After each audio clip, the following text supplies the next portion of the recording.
Hello dear friends, आप सभी का वेलकम है आपके अपने यूट्यूब चैनल तनु क्लासेस आर्ट में। दोस्तों आज की इस वीडियो में हम लोग करने वाले हैं क्लास 12 पॉलिटिकल साइंस का वीवीआई लॉन्ग क्वेश्चन। जी हां दोस्तों, आज की इस वीडियो में सिर्फ हम लोग दीर्घ प्रश्नों को करने वाले हैं जो कि आपके बोर्ड एग्जाम के दृष्टि से बनाया गया है। एक एक क्वेश्चन दोस्तों बहुत ही ज्यादा इंपॉर्टेंट है, कई बार आपकी बोर्ड एग्जाम में पूछे जा चुके हैं और ये क्वेश्चन दोस्तों आपकी बोर्ड एग्जाम के लिए कारगर साबित होने वाला है। आपको क्या करना है, कम से कम क्वेश्चन को जरूर नोट करना है, क्योंकि दोस्तों क्वेश्चन को आप नोट करेंगे तो 100% आंसर कहीं ना कहीं आपको याद रह ही जाएगा। तो प्लीज आप लोग क्वेश्चन को नोट करेंगे, एक एक क्वेश्चन का हम लोग आंसर को डिस्कस करेंगे, बहुत अच्छे से मजे के साथ पढ़ेंगे। आप लोग को जो भी क्वेश्चन का आंसर नहीं बने उसको भी अच्छे से नोट कर लेंगे, ठीक है। पहला क्वेश्चन आपका कि भारत चीन संबंधों का वर्णन करें।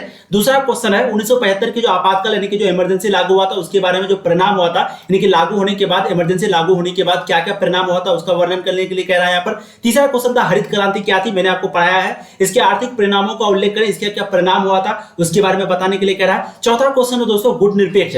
गुट निरपेक्ष के बारे में आपको मालूम है, जैसे कि अमेरिका एक पूंजीवादी था, वहीं पर सोवियत संघ जो है एक साम्यवादी था। तो बहुत सारे ऐसे देश थे जो कि ना कि पूंजीवादी को पसंद करता था ना ही सोवियत संघ को, ठीक है। तो वो देश एक अलग गुट बना लिया, वही है गुट निरपेक्ष। तो इसके बारे में भी हम लोग डिटेल्स में पढ़ेंगे। फिर पांचवा क्वेश्चन है दोस्तों आपका सोवियत संघ के विघटन के कारणों का वर्णन करें, यानी कि सोवियत संघ जो विघटन हुआ क्या क्या कारण था इसके बारे में वर्णन करने के लिए कह रहा। तो ये सभी लॉन्ग क्वेश्चन है, दीर्घ प्रश्न है, आपकी बोर्ड एग्जाम के लिए काफी इंपॉर्टेंट है। सेट एग्जाम, बोर्ड एग्जाम, चाहे किसी भी चीज का, बहुत ही इंपॉर्टेंट है, कई बार पूछे जा चुके हैं। आप लोग प्लीज ध्यान से देखेंगे सभी का हम लोग क्वेश्चन को, यानी कि लगभग 5 क्वेश्चन का आंसर को डिस्कस करने का कोशिश करेंगे।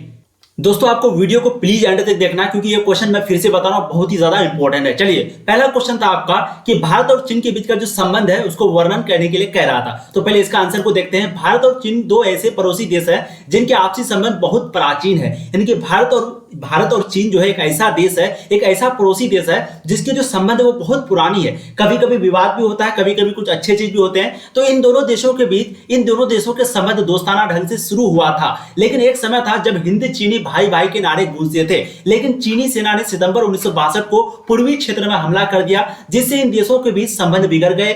भारत और चीन के बीच का संबंध काफी उतार चढ़ाव का रहा। तो जैसे कि आपको पता है, मैंने आपको एक्सप्लेनेशन वाला वीडियो में ये पढ़ाया रखा है कि भारत और चीन जो है हिंदी चीनी भाई भाई का नारा गूंजते थे एक समय था, लेकिन 1962 के बाद जब ये लड़ाई हुआ, ये शुरू हुआ ये लड़ाई, फिर आज जो है बहुत ही बुरा स्थिति है, कोरोना वगैरह बहुत कुछ, यानी कि बहुत ज्यादा विवाद भारत और चीन के बीच अभी भी लगा हुआ है। अब इसका देखिए, इसके भारत और चीन के आपसी संबंधों का वर्णन निम्न है, क्योंकि वर्णन करने के लिए कह रहा है भारत और चीन का संबंध। 5 नंबर में ये लॉन्ग क्वेश्चन में पूछा जाता है तो हम लोग वर्णन करते हैं। सबसे पहला पॉइंट है कि भारत चीन का जो संबंध है वो बहुत पुराना है। 1949 में चीन का उदय हुआ तो सबसे पहले भारत ने खुशी प्रकट की। तो 1949 में जो चीन का उदय हुआ था तो सबसे पहले खुशी जो है किसने जाहिर की थी? भारत ने। दूसरा पॉइंट है आपका पंचशील को किनार कर चीन ने 1962 में आक्रमण किया, तभी से इन दोनों देशों के बीच संबंध बिगड़ गए। तो बहुत ही इंपॉर्टेंट पॉइंट है, पंचशील को किनार कर चीन ने 1962 में आक्रमण किया इंडिया पर, उसके बाद तभी से इन दोनों के बीच का जो संबंध है वो एक प्रकार का बिगड़ गया। तीसरा पॉइंट है आपका कुछ वर्षों तक दोनों देशों के बीच संबंध तनावपूर्ण रहा। कुछ वर्षों तक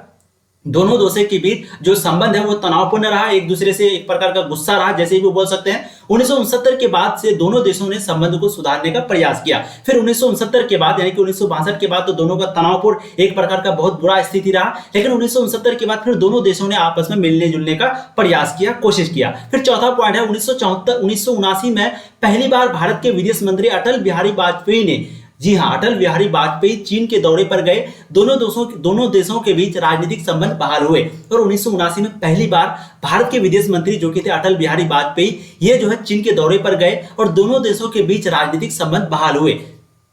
पांचवा पॉइंट है आपका, यहाँ पर पांचवा पॉइंट है 2002 में चीनी प्रधानमंत्री भारत आया और दोनों देशों के बीच 6 सहमति पत्रों यानी कि 6 संधि पर हस्ताक्षर हुए। कब आया था? 2002 में। ये ऑब्जेक्टिव क्वेश्चन में पूछा जा सकता है। 2002 में चीनी प्रधानमंत्री जो है भारत आए थे और दोनों देशों के बीच 6 सहमति पत्रों पर हस्ताक्षर हुए। छठा पॉइंट है 2003 में, टोटल आपको 5 ही पॉइंट लिखना है, लेकिन एक एक्स्ट्रा याद कर लीजिए। 2003 में भारतीय प्रधानमंत्री चीन गए, दोनों देशों के बीच लगातार संबंधों को सुधार करने का प्रयास चलते रहा, कई अहम समझौते पर हस्ताक्षर हुए। तो यहाँ पर क्वेश्चन या क्या पूछ रहा था? भारत चीन के बीच का जो संबंध है उसका वर्णन करने के लिए कह रहा था, ना कि आपको कह रहा था कि जो विवाद है उसका, ठीक है। तो क्वेश्चन को प्लीज अच्छे से समझेंगे। यहाँ पर संबंध के बारे में पूछ रहा था तो हम लोगों ने यहाँ पर संबंध के बारे में बहुत अच्छे से जिक्र किया, आपको इसी तरीके से आंसर लिखना है। अब देखिए नेक्स्ट क्वेश्चन नंबर 2 यानी कि 12 था आपका, वो क्या था कि 1975 के आपातकाल के परिमाणों का लिखे, यानी कि जो आपातकालीन हुआ था, जो आपातकाल हुआ था, जो इमरजेंसी लागू हुआ था, तो उसका क्या क्या परिणाम हुए थे लागू होने के बाद, उसको लिखने के लिए कह रहा है। तो देखिए कुछ इस प्रकार है, आपातकाल के परिणाम निम्न प्रकार के थे। सबसे पहला, विरोध आंदोलन अचानक रुक गए। विपक्षी नेताओं को जेल में डाल दिया गया। विरोध जो है वो अचानक रुक गया, ठीक है। किसके बाद? इमरजेंसी जब लागू किया उसके बाद विरोध जो है वो अचानक रुक गया, आंदोलन अचानक रुक गया और विपक्षी नेता जो थे, ऑपोजिशन में जो नेता थे, जो लीडर थे, उसको जेल जाना पड़ा। दूसरा पॉइंट है, सरकार ने हड़ताल पर रोक लगा दी। सरकार ने हड़ताल जो लगा रहे थे उस पर क्या लगा दी? रोक लगा दी।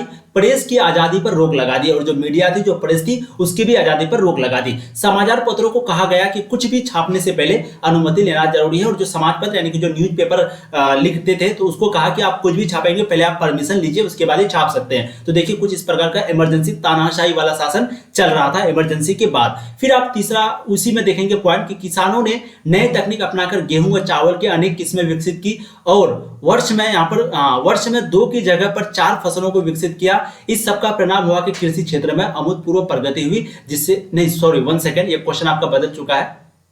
सॉरी डियर, यहाँ पर जो है टाइपिंग थोड़ा मिस्टेक कर दिया है। आपातकाल के परिणाम देखिए, इसके बाद यहाँ पर 30 नंबर वाला क्वेश्चन का आंसर दे दिया है, तो मैं आपको दूसरी जगह से दिखा रहा हूँ। देखिए ये क्वेश्चन का मैंने आंसर उसको टाइप करने के लिए कहा, लेकिन पता नहीं वो क्या टाइप कर दिया, यहाँ पर बीच में छोड़ दिया है। फिर हो सकता है पेज जो है वो गायब हो चुका है, ठीक है, क्योंकि यहाँ पर देखिए 17 नंबर वाला पेज है। आप अगर ध्यान से देखेंगे यहाँ 17 है, उसके बाद दोस्तों इसके बाद यहाँ पर डायरेक्ट 19 है, तो हो सकता है पेज जो है बीच का गायब हो गया है, वो शायद टाइप किया है। तो हम लोग क्या करेंगे, ये क्वेश्चन नंबर जो 12 है आपका, क्वेश्चन नंबर 12 क्या था, यानी कि क्वेश्चन नंबर 12 का यहाँ पर आंसर वो भी गलत लिख दिया है। क्या था कि आपातकालीन का परिणाम क्या है, 1975 में जो आपातकालीन लागू हुआ था इमरजेंसी। तो इस क्वेश्चन को ध्यान में रखेंगे, हम लोग किसी नेक्स्ट वीडियो में इसको कर देंगे और बहुत ही इंपॉर्टेंट क्वेश्चन है, ठीक है। और इसका जो तीसरा क्वेश्चन था आपका, हरित क्रांति क्या थी, इसके आर्थिक परिणामों को उल्लेख करें। और हरित क्रांति क्या थी, इसकी ये भी जो है छूट चुका है, तो ये क्वेश्चन को भी हम लोग यानी कि क्वेश्चन नंबर 12 और 13 ये दोनों को हम लोग किसी नेक्स्ट वीडियो में क्लियर 100% करेंगे, क्योंकि बहुत ही इंपॉर्टेंट है। फिलहाल हम लोग यहाँ नेक्स्ट क्वेश्चन को कवर करते हैं और अगर टाइम बचेगा तो फिर आपका और भी एक्स्ट्रा क्वेश्चन मेरे पास रखा हुआ उसको कवर करवाएंगे, जो कि इंपॉर्टेंट है, ठीक है। फिलहाल हम लोग क्वेश्चन नंबर 14 की ओर चलते हैं। क्वेश्चन आपका 14 था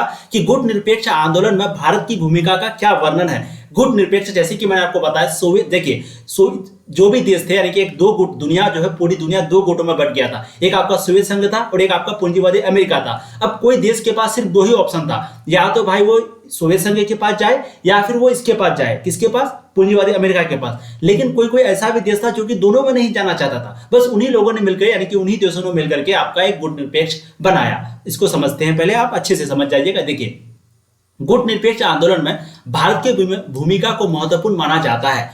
गुट निरपेक्ष आंदोलन के जन्मदाता में भारत का नाम सबसे पहले है। गुट निरपेक्ष का जो जन्मदाता है वो कौन है, भारत ही है। जहाँ ना भारत ना रूस की तरफ जाना चाहता था, क्योंकि भारत का रूस के साथ बहुत अच्छे से दोस्ती था, सोवियत संघ के साथ, उसी तरीके से अमेरिका के साथ था, इसलिए वो दोनों देशों के साथ जाना नहीं चाहता था। तो भारतीय प्रधानमंत्री नेहरू, जवाहरलाल नेहरू ने इसी यानी कि नेहरू जी के द्वारा 1946 ईस्वी में रेडियो पर दिए एक भाषण में पा सकते हैं, जिसमें उन्होंने एशिया तथा अफ्रीका के तब स्वतंत्र देशों के एक संगठन का विचार दिया था। नेहरू के विचार को अन्य स्वतंत्र राज्यों से समर्थन मिला। स्वतंत्रता के बाद गुट निरपेक्ष आंदोलन में भारत की भूमिका का वर्णन निम्न रूपों में किया जा सकता है। सबसे पहला है आपका, यहाँ पर क्योंकि लॉन्ग क्वेश्चन है तो आपको लिखना पड़ेगा पॉइंट बाय पॉइंट। पहला है कि गुट निरपेक्ष आंदोलन की रूपरेखा तैयार करने में भारत की भूमिका सराहनीय रही है। 1947 से लेकर के 1949 के बीच एशियाई के देशों का सम्मेलन भारत में आयोजित किया गया। दूसरा पॉइंट है आपका, यूगोस्लाविया में भारत के प्रधानमंत्री पंडित नेहरू, मिस्र के नासिर और यूगोस्लाविया के राष्ट्रपति मार्शल जोसेफ टीटो ने आंदोलन को व्यवहारिक रूप देने का कार्य किया। तीसरा पॉइंट है, 1961 में बेलग्रेड में गुट निरपेक्ष आंदोलन का प्रथम सम्मेलन आयोजित किया गया। इसमें भारत की सक्रिय भूमिका रही।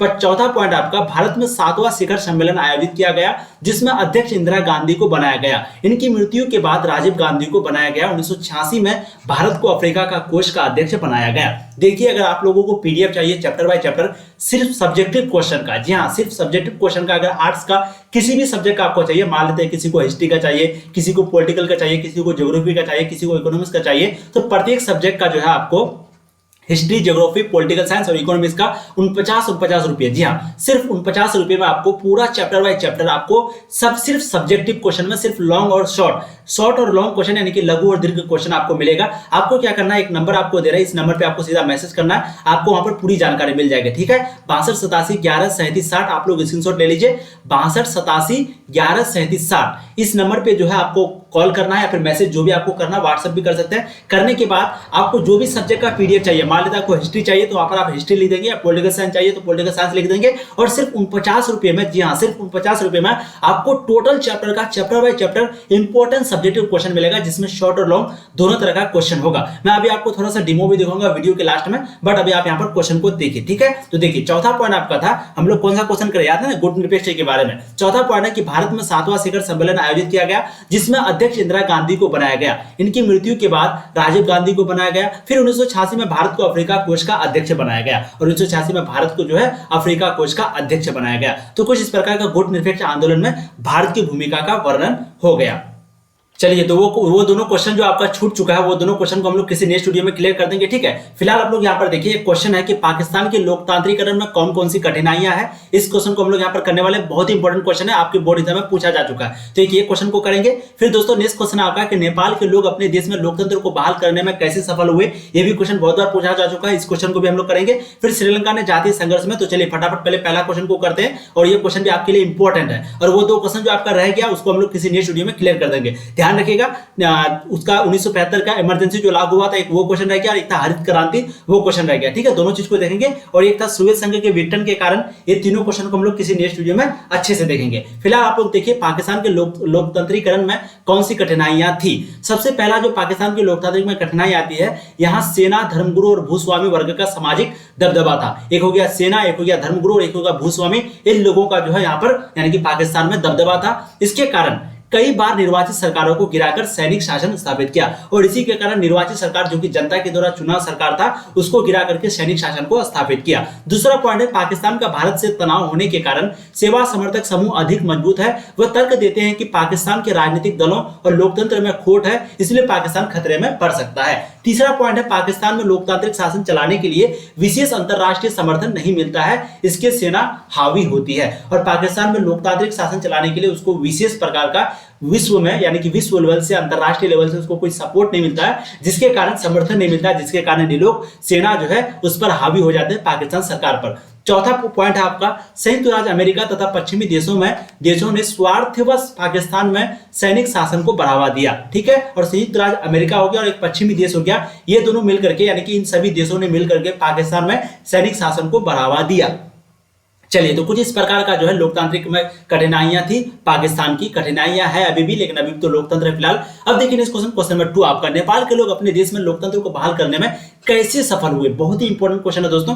सबसे पहले नेपाल के लोगों द्वारा अपने देश में लोकतंत्र को बहाल करने के निम्न तरीके हैं, आपको इसी पॉइंट में आपको आंसर देना है। प्रारंभ में यानी कि शुरुआत में नेपाल में संवैधानिक राजतंत्र था, संवैधानिक था लेकिन राजतंत्र था। इस दौर में भी राजनीतिक दल और आम जनता स्वतंत्र और उत्तरदायी शासन की आवाज उठाती रही। उस दौर में भी लोग जो है स्वतंत्र यानी कि एक प्रकार का आजादी होने का, अपने इंडिपेंडेंट होने का जो है आवाज उठाती रही, शासन की आवाज उठाती रही। नेक्स्ट पॉइंट आपका, लोकतांत्रिक आंदोलन के फलस्वरूप यानी कि इसके परिणाम स्वरूप 1990 में नए लोकतांत्रिक संविधान की मांग को राजा को स्वीकार करना पड़ा, परंतु यह केवल 2002 तक चला। और लोकतांत्रिक आंदोलन इतना बढ़ गया कि 1990 में जो लोकतांत्रिक संविधान है उसकी मांग को राजा को एक्सेप्ट करना पड़ा।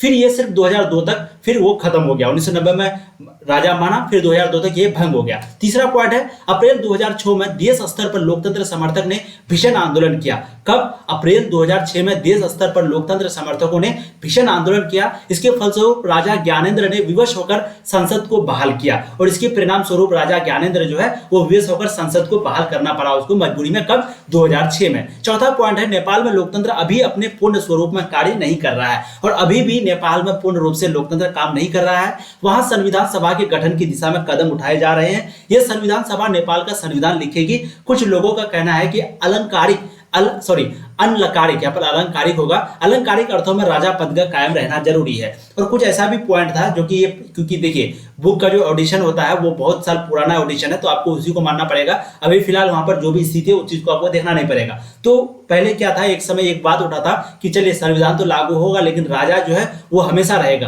क्यों राजा रहेगा भाई? क्योंकि हम लोगों का जो धर्म है वो खतरा में पड़ जाएगा, हम लोगों का जो परंपरा है वो बर्बाद हो जाएगा। तो कुछ इस प्रकार का जो है भावना के लोग, उस प्रकार के भावना के लोग नेपाल में अभी भी है, जिसके कारण पूर्ण रूप से लोकतंत्र वहां पर अभी तक बहाल नहीं हुए हैं।